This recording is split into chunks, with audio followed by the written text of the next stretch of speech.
It's time to take a break from the highlights and take a trip off the field with some athletes who have finally had an opportunity to have some fun this school year after one too many Zooms. With more on that, Patrick Cotto, presented by Maid of Aurora, Naperville area.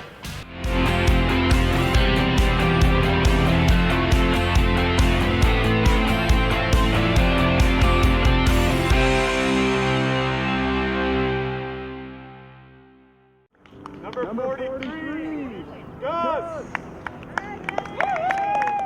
They needed something special to end the year because they've gone through a lot and had to overcome obstacles just like all the other sports at Naperville Central and Naperville North, so I wanted them to get some of that recognition too at the end of the year.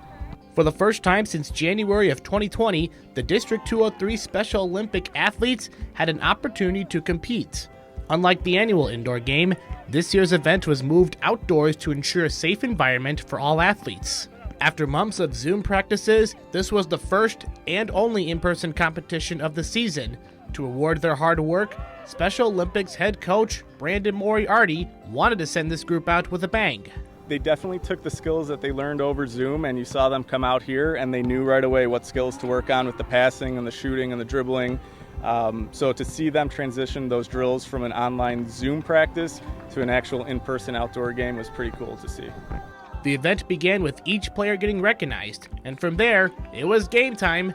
And regardless of who won, the players were just happy to be back competing on the court. It's fun to have a final game in person because since I'm a senior high school this year, it's going to be very different because I'm going to leave, and it's going to be really fun. It's a really fun experience to get to play this game. Well, it kind of felt good, and I know since COVID hit, it started out as rough, but I guess when COVID ends or when everything's back to normal, I'd be happy to do this kind of stuff again like in the past. Despite only one game in person this season, the idea was to make the event as special as possible. With the first outdoor game a success thanks to strong community participation, it may lead to a new tradition. I think if we make this a regular thing, that more people will show up and start supporting Special Olympics. So I'm going to be a little greedy and say we'd like to see more of the community members show up and support Special Olympics. Whether they keep the event outdoors or bring it back inside, this event will always be a special one that these athletes will forever remember.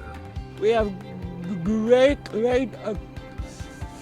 coaches, been of our fans have been fantastic. And I want to say thank you all for your support, your love, and peace. Reporting for Naperville Sports Weekly, I'm Patrick Cotto.